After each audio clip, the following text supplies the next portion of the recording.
Hi everyone, आज हम एक बुक के बारे में बात करने वाले हैं जिसका नाम है मन की शक्ति। इसके अनुवादक हैं जेम्स एलर। हाय खुशबू, इस बुक से रिलेटेड मेरे कुछ क्वेश्चन हैं जो कि मैं आपसे करना चाहती हूँ।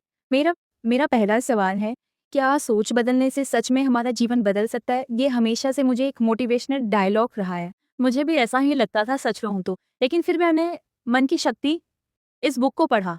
इस बुक को पढ़ने के बाद उसमें मुझे एक डायलॉग है जिसने मुझे सोचने पर मजबूर कर दिया। ऐसी कौन-सी लाइन है जिसने तुम्हें सोचने पे मजबूर कर दिया? तो वो लाइन ये कहती है कि इंसान वही बनता है जो वो दिन भर सोचता रहता है।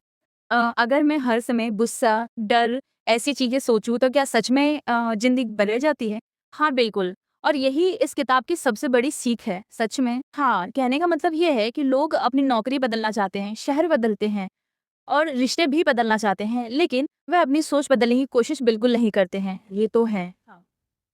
हाँ, तुम्हारा कहना सही है कि अगर ये सोच से सब चमत्कार नहीं करती, लेकिन वही हमारे फैसले बनाती है और जो हम फैसले बनाते हैं वही हमारी सोच बनाती है और सोच बदलती है। तो अगर सोच बदलेगी तो हमारा भविष्य भी बनेगा। तो क्या इस किताब का मतलब सिर्फ पॉजिटिव थिंकिंग नहीं है? नहीं, बिल्कुल नहीं। ये किताब सिखाती है कि हम अपने माइंड को, ब्रेन को कैसे ट्रेन करें कि वो नेगेटिव की जगह पॉजिटिव चीजें सोचें, नकारात्मक सोच को सकारात्मक सोच में बदले। अच्छा, तो अब मुझे समझ आया कि लोग इस किताब को क्यों पढ़ रहे हैं। हाँ, बिल्कुल सही। क्योंकि दुनिया तो हर दिन बदल रही है, लेकिन इंसान का मन और सोच वो वहीं के वहीं है। यानी वो नकारात्मक चीज़ों पे ज़्यादा फ़ोकस करता है, ज़्यादा ध्यान देता है। इसलिए वो अपना भविष्य सफल नहीं बना पाता। पूछना है और कुछ जानना है इस बुक के बारे में? हाँ, मैंने इस बुक के कंटेंट्स पढ़े। देखो, इसमें जो विषय सूची बताई गई है, जिसके अंदर जो तीसरा अध्याय है, मानसिक प्रेरणा, इससे रिलेटेड ही मेरा एक सवाल तुमसे है। क्या इस चैप्टर का नाम पढ़कर ऐसा लगता है जैसे कि इसमें कोई सुपर पावर की बात की गई है?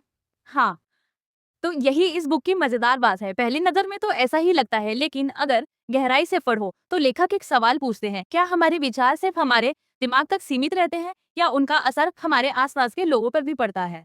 हाँ, मैं समझ तो गई, पर फिर भी तुम एक उदाहरण देके समझा सकती हो?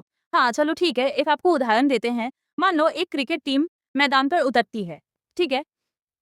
अगर कप्तान शुरुआत में ही घबराया हुआ दिखे, बार-बार कहे, आज शायद हम हार जाएंगे, तो पूरी टीम का आत्मविश्वास कम होने लगता है। लेकिन अगर हम वही कप्तान मुश्किल समय में भी शांत रहकर कहे, अभी मैच खत्म नहीं हुआ है, हम जीत सकते हैं, तो वही खिलाड़ी नई ऊर्जा के साथ खेल खेलने लगते हैं। हालात वही है, यहाँ पे तुमने देखा, हालात वही है, लेकिन सोच बदलते ही प्रदर्शन भी बदल जाता है। मतलब अब मैं समझ गई हूँ, लेकिन फिर भी मेरा तुमसे एक सवाल है, पूछो। लेखक यह नहीं कह रहे कि दिमाग से कोई जादू हो जाएगा, इसका अब है। हाँ, बिल्कुल नहीं, दिमाग से कोई जादू नहीं होगा, लेकिन लेखक का कहने का मतलब ये है कि विचार संक्रामक होते हैं। जैसे मुस्कान फैलती है, वैसे ही डर, आत्मविश्वास, उम्मीद और निराशा भी लोगों तक पहुंचती है। इसीलिए अपने मन को सही दिशा में रखना बहुत जरूरी। अच्छा, मेरा आखिरी तुमसे एक और सवाल है, यानी सबसे पहले हमें अपने मन को संभालना चाहिए? हाँ, बिल्कुल सही।